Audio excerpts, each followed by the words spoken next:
Las crisis de angustia, o más conocidas, las crisis de ansiedad, pueden ocurrir en torno al 11% de la población en un solo año, especialmente dentro de los adolescentes y de los adultos jóvenes, y además pueden mermar mucho la calidad de vida de las personas que los sufran.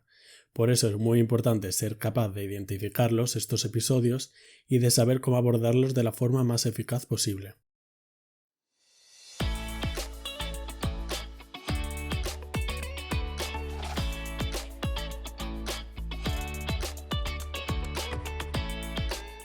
Buenos días, mi nombre es Gonzalo Vaquero y esto es Entiende tu Salud, un podcast en el que hablamos de medicina y de temas sanitarios de forma sencilla. Recordad que podéis encontrarme en la página web entiendetusalud.es, que os dejaré en las notas del episodio, y en las redes sociales tanto en Twitter como en Instagram, @entiendetusalud. Si queréis contactarnos también nos podéis escribir en entiendetusalud@gmail.com. En el episodio de hoy vamos a tratar un asunto muy actual y presente como son las crisis de ansiedad, conocidas crisis de angustia o crisis de pánico. Este fenómeno pasaría a llamarse trastorno de angustia cuando ocurre de forma repetitiva. Trataremos los síntomas, cuándo suele ocurrir, a qué personas, qué debemos hacer si nos ocurre un episodio de este estilo, qué tratamientos médicos existen. Espero que os sea de mucha utilidad. La ansiedad es una emoción totalmente normal que ocurre en circunstancias amenazadoras y que además se considera una parte de la reacción evolutiva de supervivencia, de lucha o de huida. Sería totalmente normal o incluso adaptativo estar ansioso cuando un tigre diente de sable o su equivalente actual nos está atacando. Pero sin embargo hay muchas circunstancias en las que la presencia de ansiedad constituye una mala adaptación. Los trastornos de ansiedad son las enfermedades psiquiátricas de mayor prevalencia en la población. Están hasta en el 20% de los pacientes que van a consultas médicas. La ansiedad se define como una sensación subjetiva de inquietud, temor, aprensión, en la que puede indicar un proceso psiquiátrico en sí mismo o bien ser consecuencia de una enfermedad médica. Se caracteriza por el concepto de síntomas nucleares de miedo, de preocupación excesivos, y los trastornos primarios de ansiedad se clasifican según su duración y su evolución, y también según los posibles factores desencadenantes. Existen diferentes trastornos de ansiedad, pero nos vamos a centrar en el que se conoce como trastorno de angustia o trastorno de pánico, que popularmente ya hemos dicho que es el que se conoce como ataques de ansiedad. Este trastorno se define por la presencia de crisis recurrentes y que además son impredecibles de angustia, en el que puede haber miedo, malestar intenso y asociado a distintos síntomas tanto físicos como psíquicos. Puede haber palpitaciones, sensación de taquicardia, sudor, temblor, un miedo inminente a la muerte. También es frecuente que haya hormigueos, lo que se conoce como parestesias, molestias abdominales, digestivas o incluso sensaciones irreales con ilusiones o alucinaciones. Las crisis de angustia son muy prevalentes, son muy frecuentes y afectan a más del 10% de la población. La mayoría de las personas se recuperan sin tratamiento y muy pocos desarrollan un trastorno de angustia como tal. Es decir, que la mayoría de las veces que una persona sufre una crisis de ansiedad no se cronifica. Solo en el 2 o 3% de las veces su prevalencia sí que se cronifica y las crisis de ansiedad o de angustia pasarían a ser un trastorno de angustia. Lo más frecuente es que comiencen al final de la adolescencia o bien al inicio de la edad adulta. Y es verdad que afectan en una proporción 2:1 a mujeres, pero también ocurre en hombres. Los ataques de angustia o de ansiedad comienzan de un modo súbito, comienzan brusco, repentino. Suelen aparecer los síntomas a lo largo de unos 10 minutos y no suelen durar más allá de 60 minutos. Además es posible que alguno de estos aparezca al momento de despertarse. Tanto la frecuencia como la gravedad de los ataques de pánico varían de bien una vez a la semana hasta grupos de ataques separados por meses en los que la persona se encuentra bien. Normalmente el primer ataque que le ocurre a la persona, el primer ataque de ansiedad, ocurre fuera del hogar, fuera de casa, y es típico que comience, como hemos dicho, en la juventud. Con el tiempo se puede desarrollar, es bastante típico, lo que se conoce como ansiedad de anticipación, que como bien indica su nombre es un miedo propio a sufrir los ataques antes de sufrirlos, lo cual va provocando de un modo progresivo que se eviten lugares o situaciones que puedan provocar el episodio o que la persona crea que puede desencadenar el episodio. Esto podría ser un factor de riesgo para fobia social u otro tipo de trastornos. Bien, ¿y cómo se hace el diagnóstico del trastorno de angustia? El diagnóstico es clínico, es por los síntomas. No hay una prueba objetiva que defina si un paciente tiene o no este trastorno.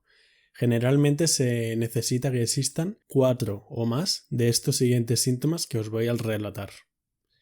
Palpitaciones, que es la sensación subjetiva de sentir la palpitación del corazón, sudoración, temblores, disnea o falta de aire, asfixia, dolor torácico en el pecho, náuseas, sensación de vomitar, molestias abdominales, desrealización o despersonalización. Estos dos síntomas son síntomas típicos psiquiátricos. La desrealización es una sensación subjetiva de que la realidad parece como extraña y la despersonalización es un modo de pensamiento en el que la persona se siente como ajena a su propio cuerpo. No son tan raros estos síntomas.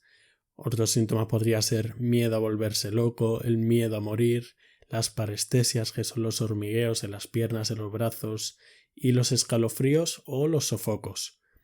Se requiere, como he dicho, 4 o más de estos síntomas, normalmente. También es típico que ocurra la hiperventilación. Al hiperventilar expulsamos demasiado CO2 y al expulsar demasiado CO2 nuestro pH sanguíneo aumenta. Es por esto lo que se conoce popularmente como que una persona que tiene una crisis de ansiedad debe respirar en una bolsa. Y esto sí es cierto porque si respiramos en una bolsa se acumula más CO2 dentro de ella y así podemos compensar nuestro pH y esto puede ayudar a regular nuestra respiración. ¿Qué causas hay del trastorno de angustia? La causa como tal de este trastorno no se conoce, pero sí que se sabe que hay algunos factores que pueden influir. Incluso se sabe que hay factores genéticos, que hay cierta predisposición genética y se calcula que hasta en el 45% de los gemelos idénticos ocurre este trastorno. Incluso se han localizado algunas partes de cromosomas como lugares probables de riesgo, o sea, es más que posible que haya una predisposición genética. Se sabe que la descarga de una sustancia, de un neurotransmisor llamado noradrenalina, puede guardar relación con la aparición de estas crisis.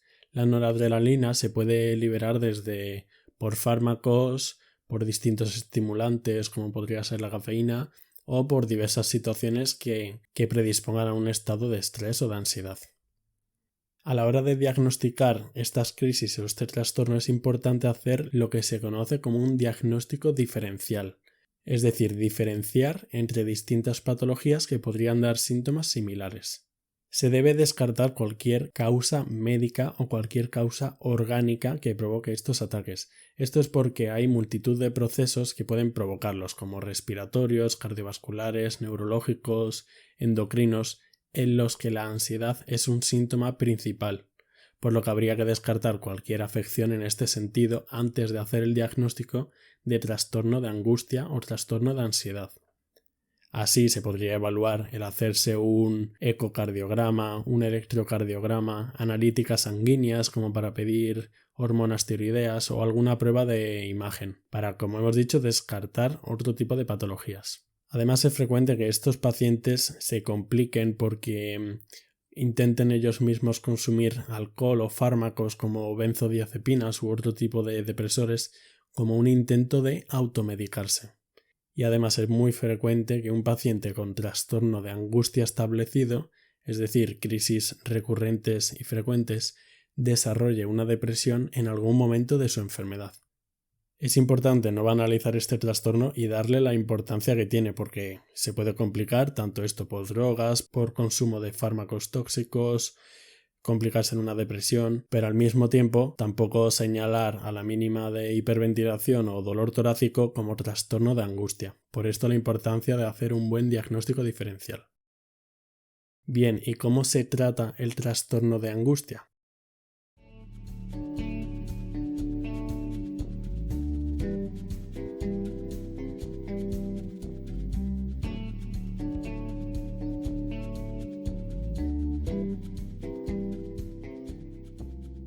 El tratamiento es a base de fármacos, de psicoterapia, que es terapia de exposición o terapia cognitivo-conductual, ahora explicaremos, o con ambos, fármacos más psicoterapia. El objetivo de todo será reducir la frecuencia de las crisis de ansiedad y además disminuir su intensidad. El componente farmacológico principal lo componen los antidepresivos. Los antidepresivos no solo se utilizan en la depresión, se utilizan para muchas otras patologías, también para el tratamiento del dolor, en fin, para muchas cosas, siendo los inhibidores de la recaptación de serotonina los mejores, porque son los que tienen un mejor espectro de toxicidad y no son letales en sobredosis. Algunos ejemplos son la fluoxetina, la paroxetina o la sertralina. La dosis inicial que se da es bastante menor que la dosis que se administra para la depresión. Estos fármacos suelen tardar de 2 a 6 semanas en hacer efecto, pueden tardar más de un mes, por lo que es importante hacérselo saber al paciente e incentivarle y tener paciencia para que pueda hacer resultado estos fármacos. Al inicio del tratamiento, como hemos visto que puede tardar de 2 a 6 semanas, y de forma esporádica, sí que pueden ser útiles las benzodiazepinas, sobre todo para aliviar la ansiedad de anticipación y aliviar de una forma rápida las crisis de ansiedad y los síntomas de angustia. De estos, los más utilizados son el alprazolam y el clonazepam, pero bueno, hay otros. Y la razón de que las benzodiazepinas prácticamente solo se utilicen al principio y de forma esporádica es porque pueden generar un efecto de dependencia y de tolerancia. Es decir, que la persona tenga una necesidad imperiosa de tomar la sustancia y además que cada vez necesite más dosis para el mismo efecto. Esto sería la dependencia y la tolerancia. Además del tratamiento farmacológico que hemos comentado, los antidepresivos y las benzodiazepinas o ansiolíticos, se recomienda, y es muy eficaz, la intervención psicoterapéutica temprana. Dentro de la psicoterapia, fundamentalmente, en este sentido destacan dos métodos. En primer lugar, el tratamiento de exposición y en segundo lugar, el cognitivo-conductual. El primero de estos, el tratamiento de exposición, es en el que se hace al paciente enfrentarse a sus propios miedos. Y el segundo, la terapia cognitivo-conductual, es en la que se enseña a los pacientes a reconocer y a controlar sus pensamientos distorsionados y sus falsas creencias para así poder modificar su comportamiento y que sea más adaptativo. Se pueden enseñar técnicas de respiración, señalar los cambios que ocurren en la angustia, instruir a exponerse voluntariamente, como hemos dicho, a los hechos desencadenantes, que esto sería el tratamiento de exposición. Suele ser un programa de unas 12-15 sesiones. Es importante que se cumpla el tratamiento que se dicte, tanto el farmacológico como el psicológico. Una vez que se consigue una respuesta satisfactoria, es común que se continúe dando fármacos durante 1 o 2 años para evitar recaídas, pero habría que individualizar cada paciente. Normalmente se obtienen buenos resultados en la mayoría de los pacientes, pero es cierto que se requiere mucha paciencia y esfuerzo, tanto por el sanitario, pero sobre todo por el paciente y por los familiares, porque son unos tratamientos que requieren mucho tiempo, de años, y además mucha paciencia y mucho esfuerzo. Finalmente, vamos a aclarar qué hacer ante una crisis de angustia o crisis de ansiedad, bien si nos da a nosotros mismos o si le da a algún ser querido o persona cercana. En primer lugar, se recomienda sentarse en un lugar tranquilo, si puede ser acompañado de algún ser querido.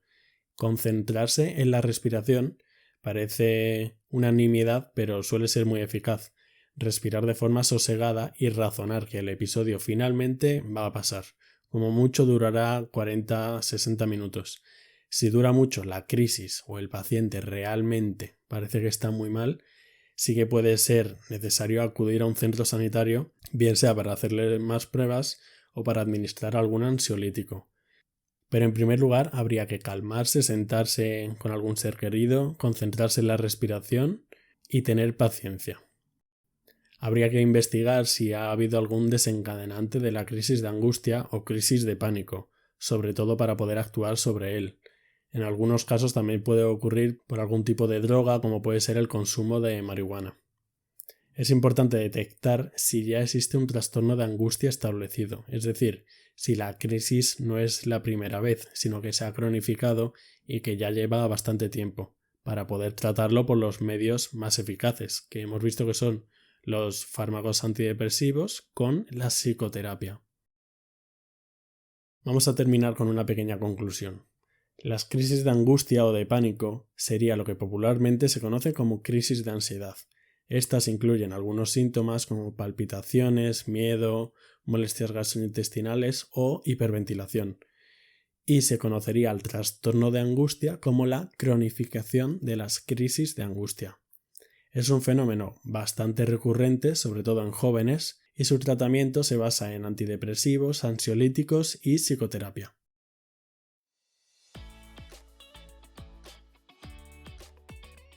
Muchas gracias por quedaros hasta el final del episodio, espero que os haya servido, que os sea útil todos estos consejos. No olvidéis que cualquier duda podéis encontrarnos en nuestra página web entiendetusalud.es, en las redes sociales @entiendetusalud y cualquier cosa nos podéis escribir al correo entiendetusalud@gmail.com. Muchas gracias y hasta otra.